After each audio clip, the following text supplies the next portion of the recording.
कार्तिक मास में किसी भी दिन हल्दी और लौंग का उपाय कर लेना, रातों रात करोड़पति बनोगे और धन संपदा से आपका घर भर जाएगा।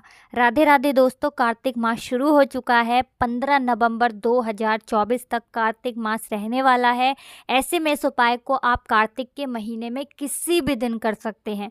अब कार्तिक में पड़ने वाली एकादशी यानी 12 नवंबर को भी आप कर सकते हैं, क्योंकि उस दिन साल की सबसे बड़ी एकादशी है, देवउठनी एकादशी, जिस दिन श्री हरि विष्णु 4 महीने की योग निद्रा से जागते हैं। और 13 नवंबर 2024 को तुलसी विवाह भी है। इस दिन माँ तुलसी का विवाह किया जाता है और इस दिन भी आप इस उपाय को कर सकते हैं। और कार्तिक के महीने में 14 तारीख और 15 तारीख को भी ये उपाय आप कर सकते हैं। 15 तारीख को देव दीपावली का त्यौहार मनाया जाएगा। और आपको बता दें, कार्तिक का जो महीना होता है, इसका एक एक दिन कल्याणकारी है और आपके भाग्य को चमकाने वाला है।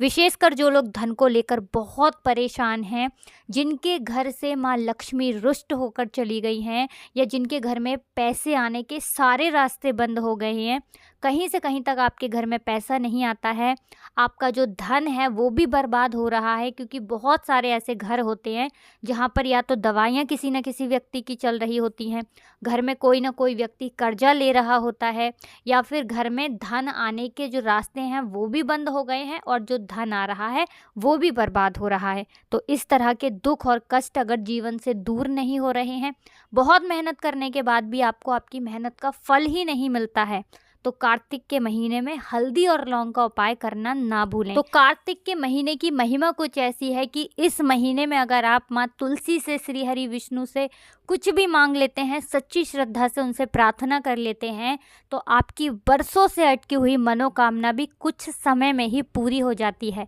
बस जो उपाय आपको बताएं वो उपाय आपको सही तरीके से सही समय पर करने होते हैं। जिस तरह से उपाय बताया जाए उसी तरह से अगर आप उपाय को समझ कर लेते हैं तो भाग्य को चमकने में भी देर नहीं लगती है। देखिए, कार्तिक के महीने में माँ लक्ष्मी धरती पर भ्रमण करती हैं और अपने भक्तों की मनोकामना को पूरा करती हैं। विशेषकर जो शाम का समय होता है ये माँ लक्ष्मी को समर्पित होता है, क्योंकि शाम का जो समय है इस समय माँ लक्ष्मी भ्रमण पर निकलती हैं और अपने भक्तों के घरों को धन धान्य और समृद्धि से भरती हैं। तो हमेशा धन की वर्षा घर में होगी, माँ लक्ष्मी की कृपा मिलती रहेगी अगर आप हल्दी और लौंग का ये उपाय कार्तिक के महीने में करेंगे। तो कार्तिक के महीने में किसी भी दिन आप इस उपाय को कर सकते हैं। तो बात कर लेते हैं कि उपाय को करने के लिए कौन कौन सी चीज़ें हैं जो आपको लेनी है। देखिए, सबसे पहले तो आपको 1 चुटकी हल्दी लेनी है, एक दीपक लेना है। दीपक आप मिट्टी का भी ले सकते हैं, आटे का भी ले सकते हैं। आपको दीपक तैयार करना है शुद्ध देसी घी से, रुई की गोल बाती लगानी है और इस दीपक के अंदर आपको 1 चुटकी पिसी हुई हल्दी डालनी है। इसी के साथ आपको क्या करना है कि 2 साबुत फूल वाली लौंग लेनी है और 1 लेना है कपूर का टुकड़ा। सबसे पहले आपको अपने घर के मंदिर में श्री हरि विष्णु के सामने बैठ जाना है। जो कपूर और लौंग आपने ली है, लौंग और कपूर जलाएंगे, श्री हरि विष्णु की आरती करेंगे और घी का दीपक पहले ही श्री हरि विष्णु के सामने आपको जलाकर रख देना है। मतलब कपूर और लौंग को जलाने से पहले ही सबसे पहले आपको दीपक जलाना है। देखिए, दीपक जो होता है, जो दीपक हमने आपको बताया है हल्दी वाला, जब आप इस दीपक को जलाते हैं और इसके बाद आप लौंग और कपूर से श्री हरि विष्णु की आरती करते हैं, उनका ध्यान करते हैं, माँ लक्ष्मी का ध्यान करते हैं, तो आपके घर में धन कैसे नहीं आएगा। क्योंकि यहाँ पर आपने हल्दी ले ली जो कि आपके घर में बहुत तेज़ी से धन को बढ़ाने का काम करती है।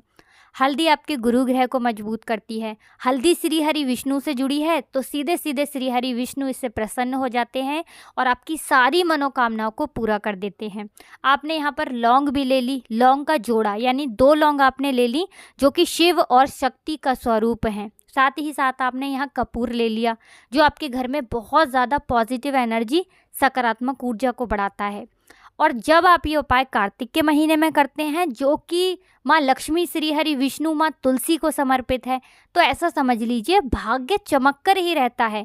बस पूर्ण निष्ठा और सच्ची श्रद्धा से आपको उपाय करना होता है। तो किस समय आपको ये उपाय करना है? इस उपाय को आप सुबह में भी कर सकते हैं और शाम के समय में अगर आप पूजा करते हैं उस समय भी इस उपाय को आप कर सकते हैं। घर के मंदिर में बैठकर ये उपाय करना है। इस उपाय को करते समय अगर आपके पास पीले वस्त्र हों तो पीले रंग के वस्त्र ज़रूर पहन लें, क्योंकि पीला रंग श्री हरि विष्णु को बहुत प्रिय होता है। साथ ही साथ पीले रंग के पुष्प कार्तिक के महीने में अगर आप श्री हरि विष्णु को अर्पित करते हैं, श्री हरि विष्णु को पीले फूल चढ़ाते हैं, तो ऐसा समझ लीजिए आपके जीवन के दुखों को और कष्टों को दूर करने स्वयं श्री हरि विष्णु आते हैं। तो कोशिश करें कार्तिक के महीने में आप इस उपाय को ज़रूर से करें। हमने जो विशेष दिन है कार्तिक के महीने में वो आपको बता दिए हैं, जैसे कि 12 तारीख को एकादशी है, जो कि साल की सबसे बड़ी एकादशी है, क्योंकि श्री हरि विष्णु योग निद्रा से जागते हैं। दूसरी चीज़, दूसरे दिन तुलसी विवाह है, जो कि बहुत बड़ा दिन होता है कार्तिक के महीने का, क्योंकि श्री हरि विष्णु जाग जाते हैं एकादशी वाले दिन और उसके अगले दिन हम तुलसी विवाह करते हैं। इसके अलावा आप सभी जानते हैं कि 15 तारीख को देव दीपावली का त्यौहार मनाया जाएगा। कार्तिक का आखिरी दिन भी है, तो इस दिन भी आप इस उपाय को कर सकते हैं। ज़रूर से इस उपाय को करिए और देखिए कि धन में कैसे वृद्धि होती है और 7 पीढ़ियाँ भी कैसे प्रसन्न रहती हैं।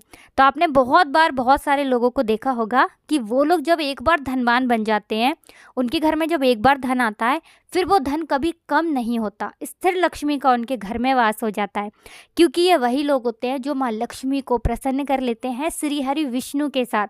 देखिए, धन की देवी माँ लक्ष्मी जो है ना, ये बहुत चंचला है, किसी एक जगह पर नहीं ठहरती हैं। लेकिन जब भी आप श्री हरि विष्णु को जोड़कर कोई भी उपाय करते हैं ना, फिर माँ लक्ष्मी कभी आपके घर को छोड़कर नहीं जाती हैं। और जो उपाय हमने आपको बताया है, ये श्री हरि विष्णु, माँ लक्ष्मी और माँ तुलसी को भी प्रसन्न करता है। तो ज़रूर से कार्तिक के महीने में ये उपाय करें। साथ ही साथ तुलसी जी के पौधे के पास दीपक तो आपको ज़रूर ही लगाना है, क्योंकि बिना तुलसी मैया के श्री हरि विष्णु भी अधूरे हैं और उनका भोग भी अधूरा है। तो आपके घर में अगर तुलसी का पौधा है, लगभग सभी के घर में होता है जितने भी हिंदू सनातनी हैं, तो आपके घर में अगर तुलसी का पौधा है तो वहाँ दीपक लगाएं, ज़रूर से लगाएं शाम के समय में। अगर तुलसी जी का पौधा आपके घर में नहीं है तो कार्तिक के महीने में तुलसी जी का एक पौधा ज़रूर लेकर आएँ, चाहे रामा तुलसी लेकर आएँ या श्यामा तुलसी लेकर आएँ।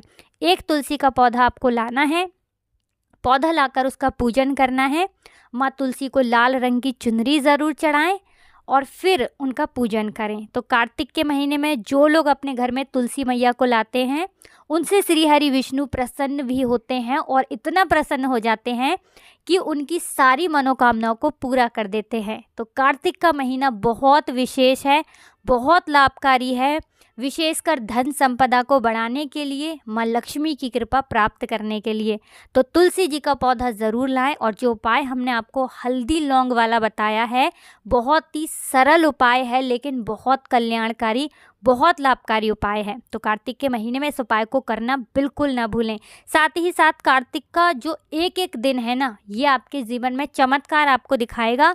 बस आपको क्या करना है, कार्तिक के पूरे महीने में, मतलब जितने भी दिन बचे हैं कार्तिक के महीने के, आप कोशिश करें कि इसमें दीपदान ज़रूर करें। तो जितने दिन आप कार्तिक के महीने में दीपदान करते हैं, दीपक जलाते हैं, उतने सालों आपको श्री हरि विष्णु के धाम में स्थान मिलता है। आप समझ सकते हैं ना कि कार्तिक के महीने में दीपदान का कितना महत्व है। तो दीपदान करना कहाँ है, आप अपने घर में तुलसी जी के पौधे के पास दीपदान कर सकते हैं। जिन लोगों के घर के पास पवित्र नदियाँ हैं, वहाँ आप दीपदान कर सकते हैं।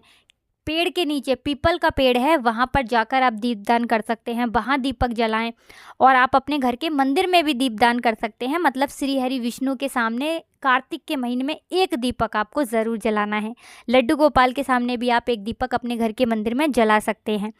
तो देखिए, ये जो उपाय हमने आपको बताए हैं, ये महाचमत्कारी उपाय हैं और सच्ची श्रद्धा से कर देंगे तो आपका जो भाग्य है वो रातों रात चमक कर रहेगा। साथ ही साथ हम माँ तुलसी श्री हरि विष्णु से प्रार्थना करेंगे कि जो भी आपकी मनोकामनाएं हैं, उन्हें माँ तुलसी जल्दी से जल्दी पूरा कर दें और श्री हरि विष्णु माँ लक्ष्मी के साथ आपके घर में आएँ और हमेशा धन की वर्षा करते रहें। तो कुछ भी ऐसा जो आपको पूछना हो कमेंट सेक्शन में पूछ सकते हैं। जयकारा ज़रूर लगा दें। तो आपको कमेंट सेक्शन में जय माँ लक्ष्मी लिख कर जाना है। आप सभी को राधे राधे, जय श्री कृष्ण, हर हर महादेव, जय शिव शंभू। जय हो माता लक्ष्मी की, जय हो श्री हरि विष्णु की, जय हो तुलसी मैया की।